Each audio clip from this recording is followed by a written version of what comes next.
ancien directeur de l'école de guerre, professeur associé à Sciences Po Paris et auteur du Piège américain. C'est aux éditions Economica. Mathieu Mabin, bonsoir, grand reporter à France 24. Vous avez suivi le conflit libyen et vous revenez par ailleurs tout juste du Mali où vous avez suivi l'intervention française. Michel Rimbaud, bonsoir. Vous êtes ancien ambassadeur en Mauritanie et au Soudan, enseignant au Centre d'études diplomatiques et stratégiques, auteur du Soudan dans tous ses états et c'est aux éditions Cartala. Alors avant de commencer ce débat, on va tout de suite écouter le chef de la diplomatie française, Laurent Fabius. C'était ce mardi, à l'issue donc de cette conférence internationale sur la sécurisation des frontières libyennes. On peut dire qu'un chemin considérable a été franchi, mais en même temps il reste, nous en avons discuté ce matin, un certain nombre de problèmes, et notamment des problèmes de sécurité qui prennent différentes formes. La frontière, comment être sûr de protéger la frontière, les armements qui sont nombreux, le développement de l'état de droit et d'autres aspects encore.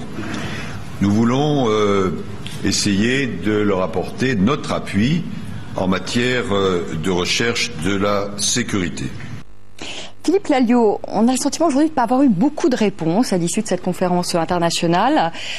Comment faire aujourd'hui concrètement? Que peut faire la France pour sécuriser 4000 km de frontières?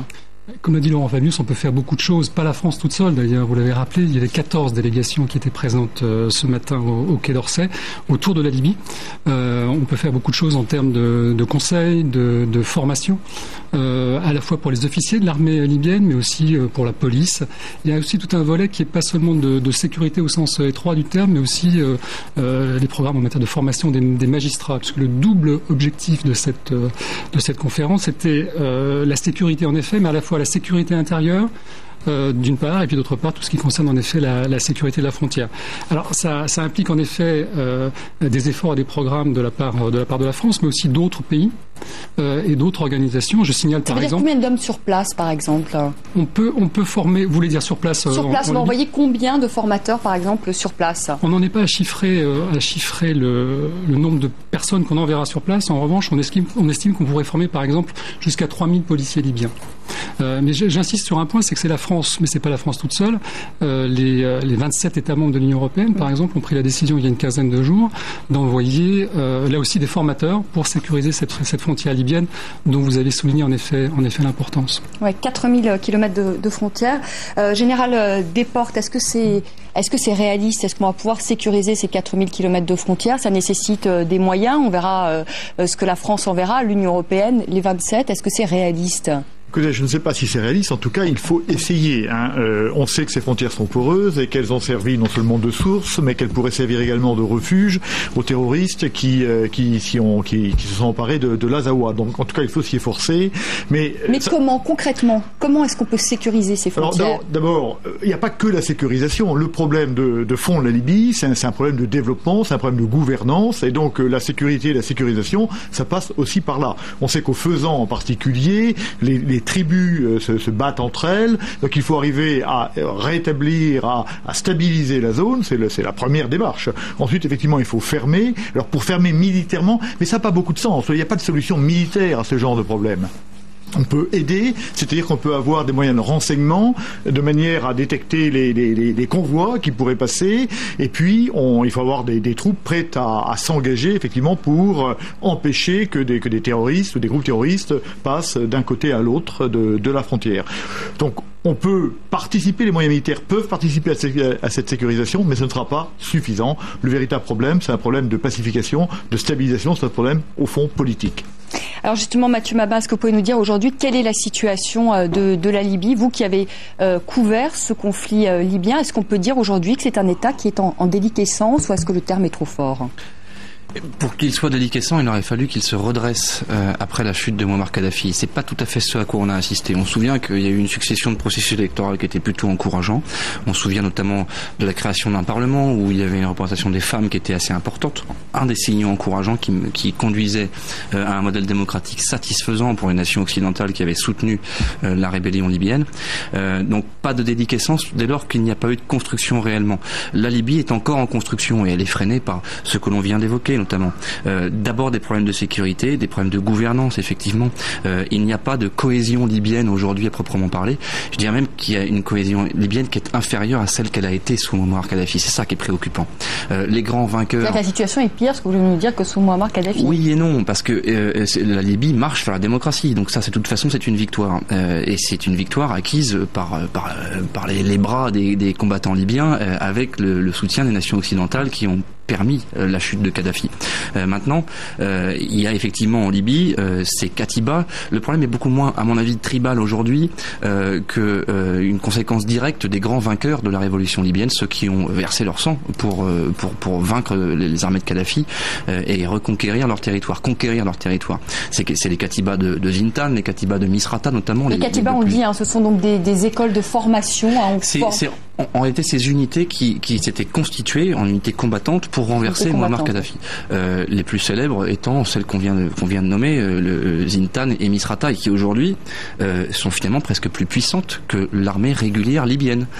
Cette armée qui doit être au service de l'État libyen et de tous les Libyens, finalement, ne fait pas le poids face à l'influence des Katiba, des tribus, quand les Katiba sont issus des tribus. C'est le problème majeur, et il est inenvisageable de sécuriser les frontières libyennes aujourd'hui tant qu'il n'y aura pas un pouvoir central à Tripoli qui sera capable... Et une réintégration de ces milices, finalement. Bien entendu, ce qui est excessivement difficile, puisque aujourd'hui, ces milices règnent sur leur territoire, sont auréolées de leur gloire révolutionnaire, qui commence déjà à dater, le temps passe, mais sont parfaitement confortables dans cette situation. Je vous donne la parole, Michel Alliot, mais avant, Michel Rimbaud, parce que ça pose quand même la question de l'intervention militaire française, enfin, sous l'égide de l'OTAN et des Nations Unies.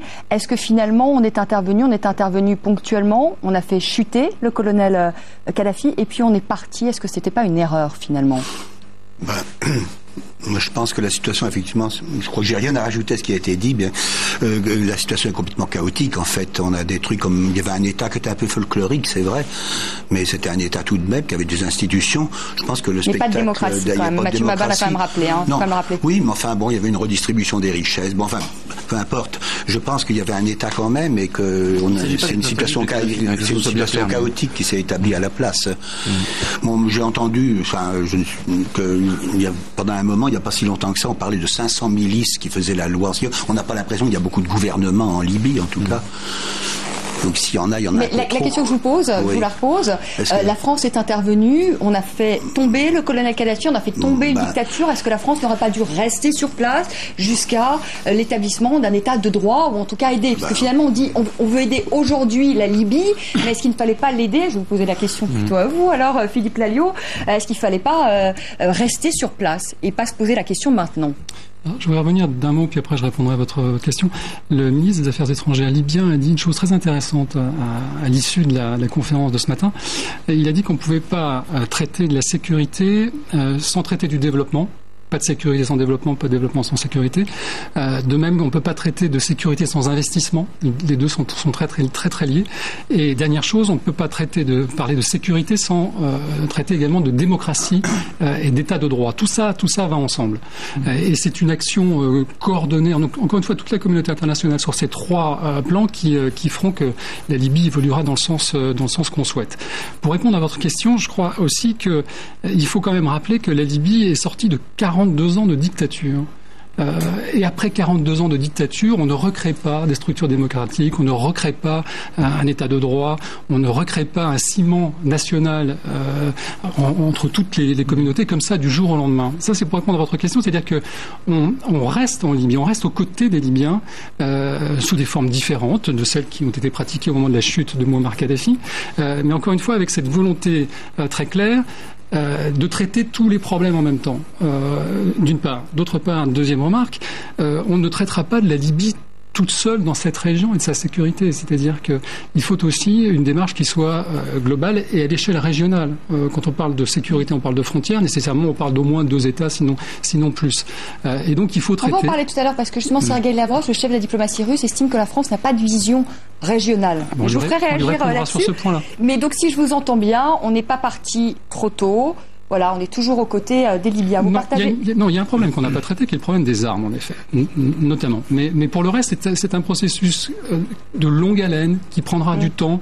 Je rappelle tout de même qu'entre la Révolution française 1789 et la Troisième République, je crois que les Français sont les seuls d'ailleurs à avoir fait 2 fois le cycle Révolution, Empire, République. Révolution, Empire, République. Et donc, bien évidemment, ça prendra du temps. Vincent Desportes, je vois que vous réagissiez. Est-ce que la France n'est pas partie trop tôt? Philippe Lalliot nous dit que non. Je suis d'un avis assez différent. Soit elle est partie trop tard, soit elle est partie trop tôt. C'est-à-dire que soit on pouvait se contenter de l'objectif qui avait été fixé initialement, c'est-à-dire de sécuriser la population de Benghazi, et ensuite on partait dans une autre démarche. Mais si on allait jusqu'à faire tomber le régime, alors il fallait aller plus loin. Moi, je suis absolument sûr qu'on a confondu guerre et bataille dans cette affaire-là. Nous avons gagné une bataille, la bataille s'est achevée avec la chute de Kadhafi. Mais la guerre, ça n'est pas la bataille. Qu'est-ce que c'est que la guerre? Ceux qui font de la stratégie le savent, c'est un état de paix meilleur que le précédent. La paix est l'horizon de la guerre. Et celui qui s'engage dans la guerre est responsable des conséquences et des résultats de la guerre. Donc je crois que les puissances qui se sont engagées en Libye, France et Grande-Bretagne en particulier, étaient et sont responsables de ce qui se passe en Libye aujourd'hui, comme nous sommes responsables de ce qui se passera au Mali demain. Et on va en parler tout à l'heure. Fondamental. On a le droit d'utiliser la guerre. C'est un outil politique absolument légitime, mais on doit assumer les conséquences de la décision de partir en guerre. Il y a une responsabilité française, Mathieu Mabin, au départager Philippe Lalliot et Vincent Desportes. Oui, dans le prolongement de ce que vient de dire le général Desportes, la paix est l'horizon de la guerre, mais pour gagner la guerre, il faut la faire. On va pas multiplier les comparaisons. On a évidemment l'exemple de l'Afghanistan qui nous reste un peu tous sur l'estomac. Cette guerre qui n'a pas été faite finalement, à laquelle nous avons plutôt participé sans jamais envisager de la gagner. C'est un peu ce à quoi on a, dans une autre mesure, et encore une fois, il faut être prudent avec les comparaisons, c'est un peu ce à quoi on a assisté en Libye, effectivement. On aurait pu se limiter, comme vient de dire le général, à sécuriser Benghazi. C'est d'ailleurs le mandat qui avait été confié aux nations occidentales qui se sont engagées dans le conflit. Après, si on voulait aller plus loin, il fallait envisager de faire ce que nous préparons à faire au Mali, c'est-à-dire faire débarquer les troupes sur le terrain, ni plus ni moins. Et c'est ce qu'on aurait dû faire. En tout cas, on pouvait s'opposer, on pouvait en prendre le risque. Si on ne l'a pas fait, c'est qu'on n'était pas sûr de nous. Quand je dis nous, c'est la France. Engager des soldats français sur le sol libyen aujourd'hui, qu'est-ce que ça aurait donné? Combien on aurait perdu de soldats qui se seraient affrontés aux milices qui aujourd'hui règnent sur la Libye comme des bandes armées incontrôlables? Ce pari-là n'a pas été engagé. Ce pourquoi la France et les nations occidentales qui étaient aux côtés de la France dans cette cause-là ont jugé qu'il n'était pas nécessaire de le faire, c'est que on a misé sur le fait que la Libye n'est pas le Mali. La Libye, c'est une nation qui a des ressources, c'est une nation qui était parvenue à se construire, c'était une société cohérente. Attention, je ne dis pas que c'était une bonne société ou c'était juste, c'était pas une démocratie. Mais c'était une société cohérente où le niveau de vie était plutôt bon. Il y avait un système de santé, il y avait une économie, il y avait une administration. Tout ça fonctionnait, personne ne mourait de faim en Libye. On a pensé que l'alternative démocratique en Libye pouvait être assumée parce que la Libye avait les ressources pour le faire. Et c'est très probablement ce qui va arriver. On entend, mon voisin de droite disait à l'instant, il faut laisser le temps à la révolution de s'épanouir. Effectivement, les nations ne naissent pas en une année. Certainement pas. C'est certainement d'ailleurs une des grandes erreurs que nous, journalistes, avons commis en mettant une pression considérable sur les classes politiques qui étaient engagées dans ces histoires-là. Attendre d'elles qu'elles fabriquent des démocraties exemplaires en un temps record, là où la France n'a jamais été capable de le faire finalement.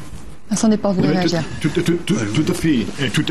à fait. Mais on a parlé de 40 ans de dictature en Libye, c'est vrai. On ne pouvait pas imaginer que la Libye passe de la dictature à la démocratie extrêmement rapidement. Donc il fallait l'accompagner et on savait bien qu'il y aurait des débordements et on pouvait imaginer que ce qui s'est passé allait se passer. C'était largement anticipé bien avant la chute de Kadhafi. Et donc à partir du moment où on décide de faire tomber Kadhafi, la responsabilité c'est de rétablir un pouvoir politique, d'en prendre les moyens. Et ces moyens-là, je pense que nous ne les avions pas. Alors il fallait peut-être s'arrêter à Benghazi et faire autrement que de faire tomber Kadhafi.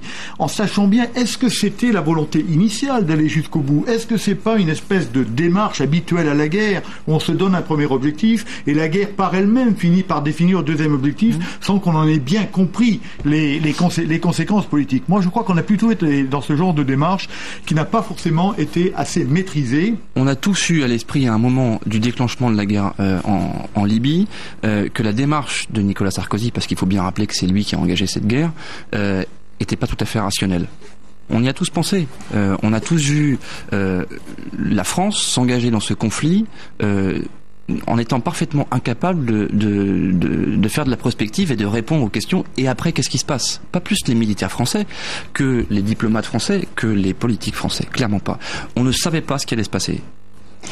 Philippe Lalliot, je vais vous donner la parole, mais je vais quand même la donner à Michel Rimbaud parce que sinon il va être très fâché, je le sens. Est-ce que la France aurait dû, est-ce que la France aurait dû accompagner, comme le dit le général Vincent Desportes? Si vous me posez la question, vous me faites la réponse. Non, moi je voudrais dire que peut-être on peut s'interroger sur le bien fondé de la démarche française dès le départ. Il y a eu un mandat des Nations Unies qui n'était pas pour renverser le régime et le changer la nature du régime. Ça c'est la première chose. Et donc après la question de savoir si la France devait rester ou pas rester, c'est un peu la suite de son engagement un peu au-delà du mandat des Nations Unies qui est quand même largement reconnu. Puis deuxièmement, je pense puisqu'on fait une liaison entre ce qui se passe au Mali et ce qui se passe en Libye, je crois qu'il faut un peu de cohérence. Et cette cohérence me semble manquer. On ne peut pas combattre finalement des groupes terroristes islamistes au Mali, ce que l'on fait actuellement. Je ne sais pas avec quel degré de succès, on verra. Mais et puis au fond, en même temps soutenir et puis apporter une coopération à ces groupes qu'on a soutenus en Libye, parce que quand même le pouvoir libyen, enfin ce qui a renversé Kadhafi, ce sont quand même largement des groupes qui sont un peu de la même nature que ceux qui combattent au Mali.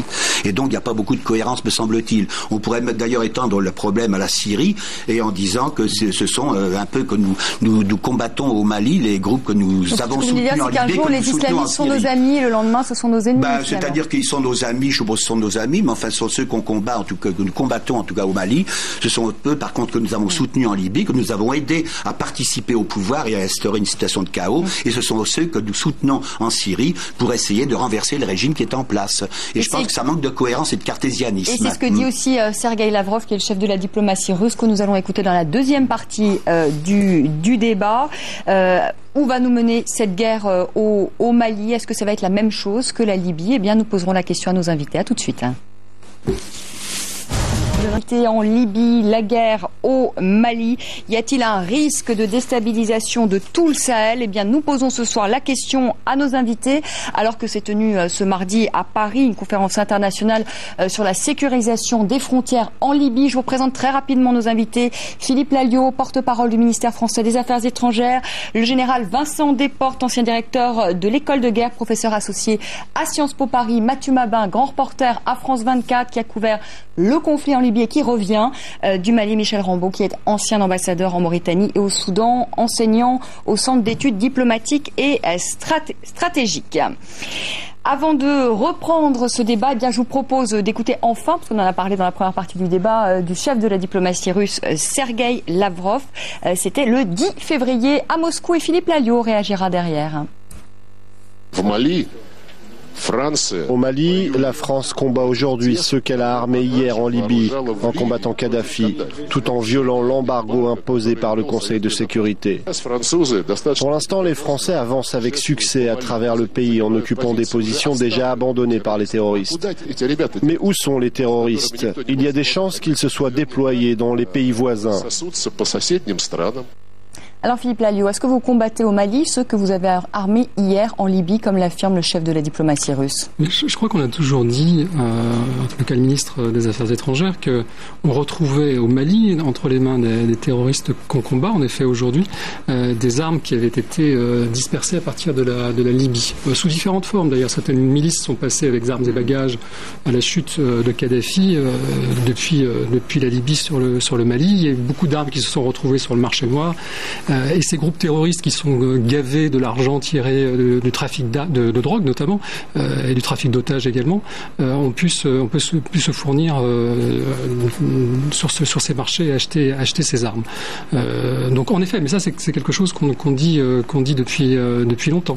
Mais il y a des armes qui ont aussi été données par la France.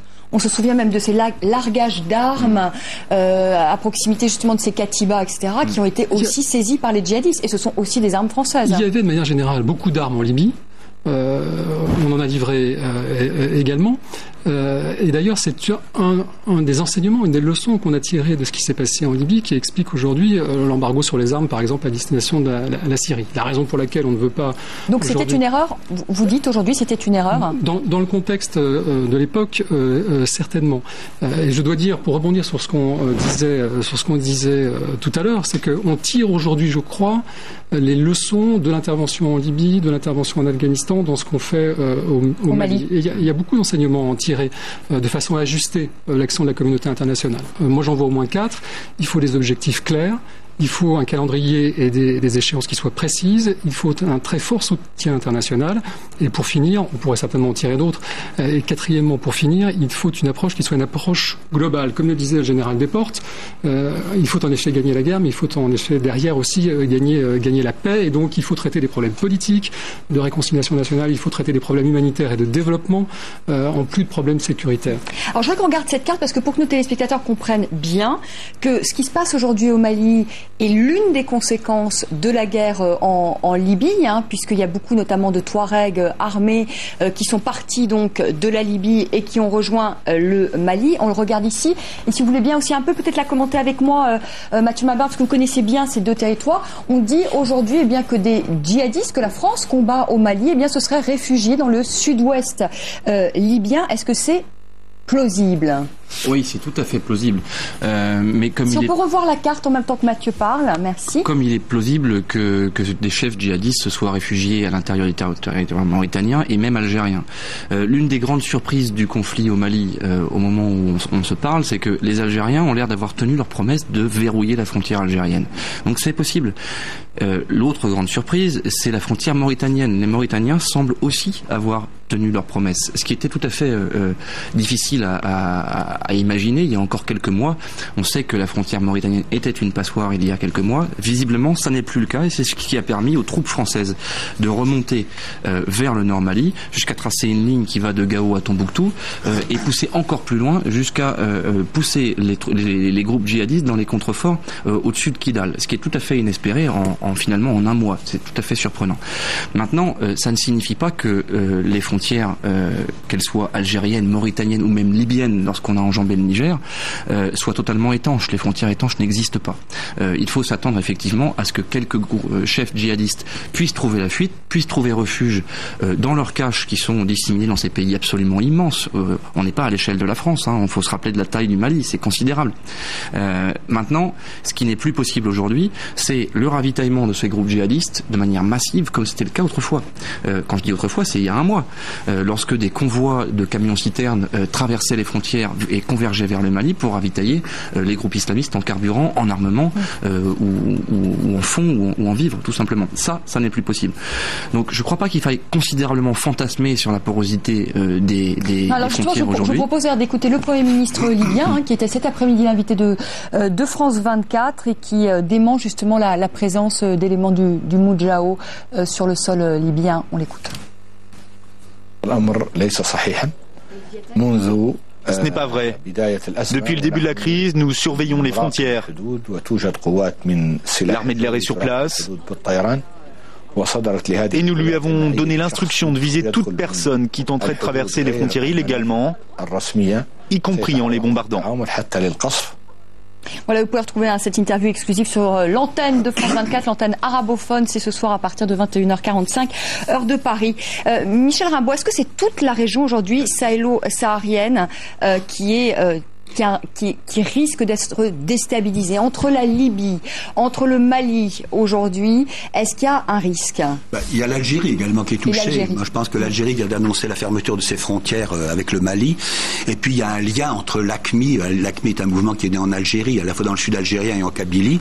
Et donc ce groupement islamiste dont on parle beaucoup, qui a tenu le haut du pavé médiatique, disons depuis depuis plusieurs mois, c'est un groupe d'origine algérienne. Les Algériens en fait sont aussi la toute ingérence dans la région. Donc je crois qu'ils se sont fait un peu tirer l'oreille ils ont subi beaucoup de pression pour au fond montrer de la bonne volonté, mais donc ils ont fermé la frontière.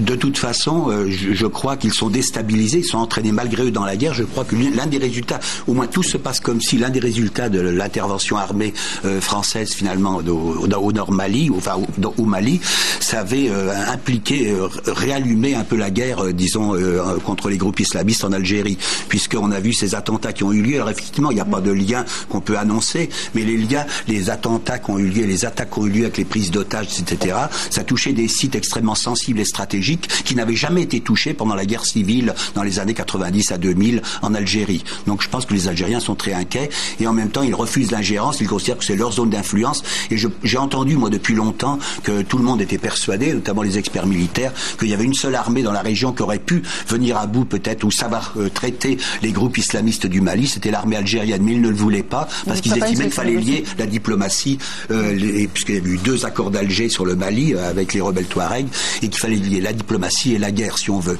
Alors, en tout cas, il y a une liaison. L'Algérie se trouve réintroduite finalement dans toute cette zone touchée par le terrorisme, et donc avec la Libye, avec tout ça. Je crois qu'il y a un ensemble. Je trouve que l'une des constatations que l'on peut faire finalement, c'est que la frontière entre le monde arabe et puis l'Afrique telle qu'on la concevait traditionnellement en France n'existe pas, puisque là tout se passe comme si le Mali avait été incorporé de facto dans toute la zone dite des printemps arabes, entre guillemets. Moi je mets beaucoup de guillemets à ces printemps-là, hein, mais enfin bon, tout se passe comme s'ils étaient réintégrés dans la zone des printemps arabes, puisque le Mali, finalement c'est une conséquence, c'est lié à la situation en Algérie. Ça peut provoquer une réimplication de l'Algérie dans cette zone de tempête. C'est lié à la Libye, c'est lié encore une fois à la Syrie, parce qu'il y a des mouvements globaux, pardon. Et je pense qu'on parlait de cohérence militaire. Je crois aussi qu'il faudrait, pour notre pays, il me semble que moi, ce qui me paraît manquer, c'est la cohérence politique, un petit peu comme dans nos interventions. Disons, je prendrais 3 pays, sinon 4.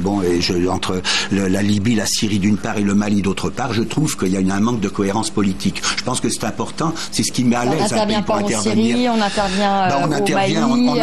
On intervient en Syrie, justement. Si, on intervient en Syrie, mais disons plutôt pour soutenir les groupes que nous combattons au Mali. C'est ça ce que je veux dire, si je ne me suis pas exprimé assez clairement. De même que on n'arme pas quand même les djihadistes, enfin en tout cas pas. Disons, c'est pas armer les djihadistes. On ne veut pas reconnaître qu'il y a des djihadistes, mais enfin bon, ils existent. Hein.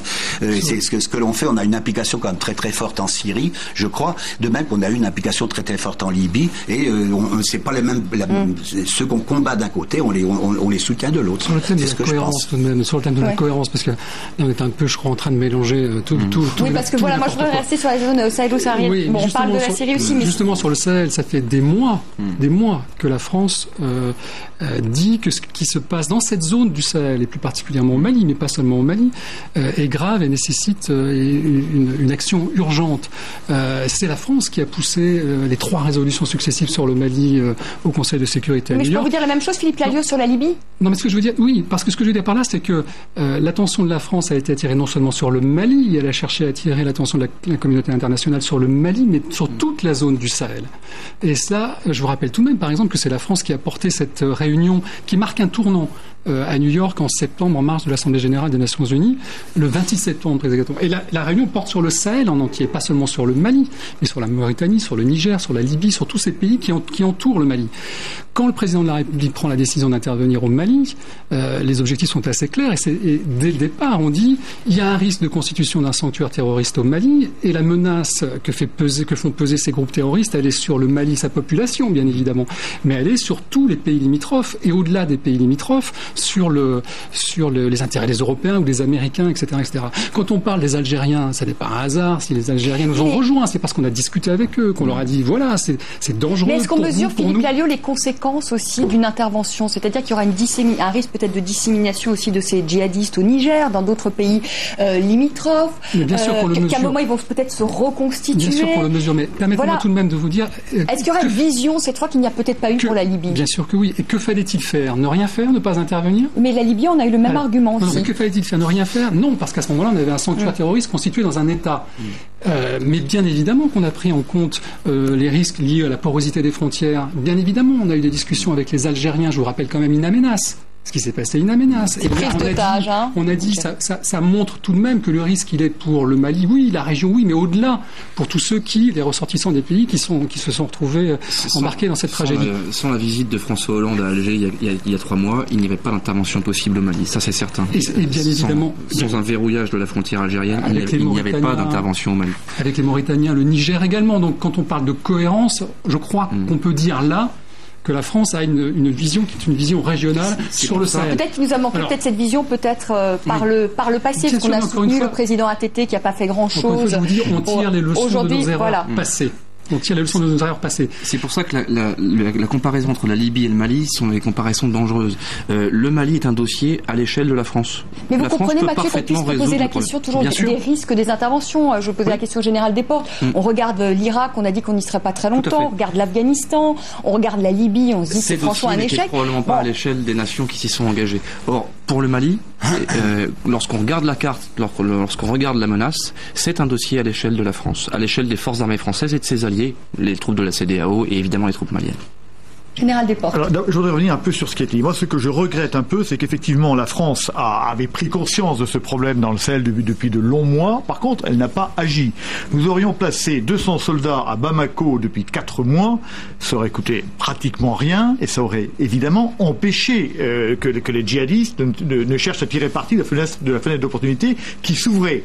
200 soldats à Bamako, pas d'attaque, pas d'intervention française et on n'en serait pas à une opération qui coûte 2,5 millions par jour. Sur quelle base, mon général? Comment? Sur quelle base juridique? Je n'en sais rien, je ne suis pas diplomate. Nous avons un excellent Quai d'Orsay, mais je dis qu'à un moment donné, si vous ne voulez pas intervenir, il faut prévenir. Et en particulier dans la démarche qui constituait à désarmer nos bases en Afrique, heureusement qu'elle a été stoppée et heureusement que nous conservons encore des moyens de prévention des crises en Afrique. Je constate simplement, moi je ne suis pas diplomate, je constate simplement que 200 soldats à Bamako auraient empêché la guerre dans laquelle nous sommes sous sa forme aujourd'hui. Alors pour revenir... Encore une fois, il faut une base juridique. Et ce qui fait la légitimité de l'intervention française, c'est la demande qui est faite par le président Traoré. Et je vous rappelle quand même que si on remonte 4 mois en arrière, la première résolution du Conseil de sécurité, c'est début sur le Mali, c'est la 2056 de début juillet.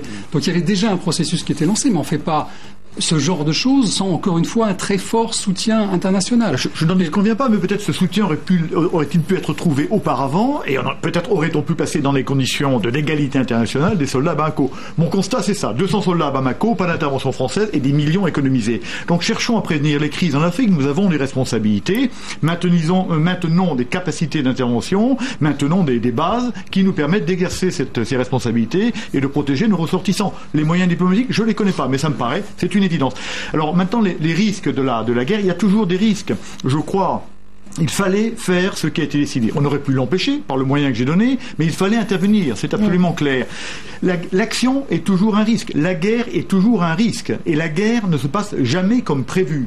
Donc, et c'est, je crois, la grandeur de ce qui est dit par le président Hollande aujourd'hui, hier. Il a répété, nous irons au bout. Et nous rétablirons l'intégrité du territoire malien. Mais ça signifie pas un départ au mois de mars ou au mois d'avril.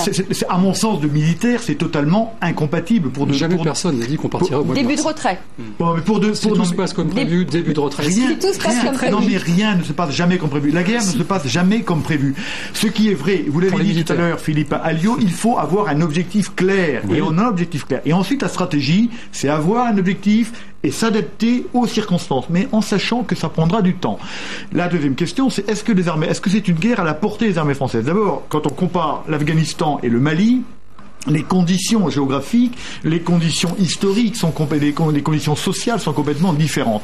La guerre juste, nous disait saint Thomas d'Aquin, suppose qu'elle puisse être gagnée. Dans ce sens-là, c'est pas une guerre juste, parce que la guerre juste, c'est quelque chose de très dangereux. Mais effectivement, nous avons des chances d'arriver au bout à l'objectif que nous cherchons, ce qui n'était pas le cas en Libye. Donc, je crois que c'était bien d'y aller, on peut y aller. Mais parce que nous avons encore une armée. Et nous avons une armée qui projette pratiquement tout ce qu'elle peut faire maintenant et qui est étirée sur 1700 km et sans épaisseur stratégique. Ce que je veux dire par là, c'est que nous devons faire attention. Si la France veut pouvoir exercer ses responsabilités, protéger ses ressortissants, elle doit protéger son outil militaire et ne pas le sacrifier sur l'autel des économies budgétaires. Ça me paraît fondamental si la France veut rester la France à la hauteur de ses responsabilités. Je vais revenir d'un mot sur cette histoire ce que j'ai dit tout à l'heure, encore une fois, c'est quand il faut que les objectifs soient clairs, ils l'étaient, ils le sont toujours. Oui. Il faut que le calendrier soit clair là aussi. Et il ne faut pas citer de manière tronquée ce que peuvent dire certains responsables français, je pense au ministre des Affaires étrangères ou au ministre de la Défense. Ce qu'on dit est l'un et l'autre très précisément, c'est si tout se passe comme prévu. Mais rien ne se passe jamais comme prévu. Oui, pour les militaires. Non, mais juste laissez-moi finir parce que c'est important. C'est très important. Si tout se passe comme prévu, les soldats français pourront commencer à se retirer à partir de mars. Pourquoi dit-on ça? Tout simplement parce qu'il y a 3 calendriers qui s'enchevêtrent, je dirais. Il y a le calendrier de l'opération Serval, de l'opération française, qui est maintenant à son maximum avec 4000 soldats à peu près déployés sur le terrain. Il y a le calendrier qu'on appelle de la MISMA, de la force africaine. Cette force africaine, en application des résolutions du Conseil de sécurité, elle doit prendre le relais des Français. Et au fur et à mesure que la MISMA se déploie, monte en puissance, l'opération Serval, elle, pourra diminuer. Mais est-ce qu'ils ont les moyens de prendre le relais? C'est ça, non, une mission simple qui consiste tout simplement à tenir le terrain à tenir un territoire extrêmement vaste, vous l'avez dit, et la MISMA est très loin de pouvoir tenir le faire le terrain, il s'agit de tenir les agglomérations. Mais les agglomérations, mais qui sont extrêmement nombreuses. On le voit bien autour de Gao, on est très loin de pouvoir sécuriser. La MISMA, c'est 2000 hommes pour l'instant. Non, c'est 4000 hommes. Il y a 1800 Tchadiens, mais c'est pas la MISMA. On sait bien, ils sont au nord. Mais c'est une mission à la portée des Tchadiens. Mais malheureusement, on n'a plus le temps, Michel Rimbaud. Vous allez vraiment me détester à la fin de ce débat. Droit d'ingérence quand même. Je pense qu'au fond, on doit rendre l'antenne. Allez-y, un dernier mot. Comment un pays peut-il s'arroger le droit d'ingérence dans des pays comme ça? Ça sera le thème d'un autre débat. Ça ne l'arrange pas, c'est la résolution du Conseil de sécurité. Voilà, et ça sera peut-être le thème d'un autre débat. Oui, parce que je pense que c'est important. Voilà, merci à tous les 4. Début du retrait français, mars-avril. Vous reviendrez d'ici là, Philippe Lalliot. Très volontiers. La dernière fois, vous ne nous avez pas menti, vous avez dit la vérité. Donc, je dis toujours la vérité. Vous dites toujours la vérité. Très bien. Merci Philippe Lalliot, merci Général Desportes, merci Mathieu Mabin, merci Michel Rimbaud, merci à vous de nous avoir suivis. Très belle soirée, je vous retrouve demain à 19h10 pour un nouveau débat demain.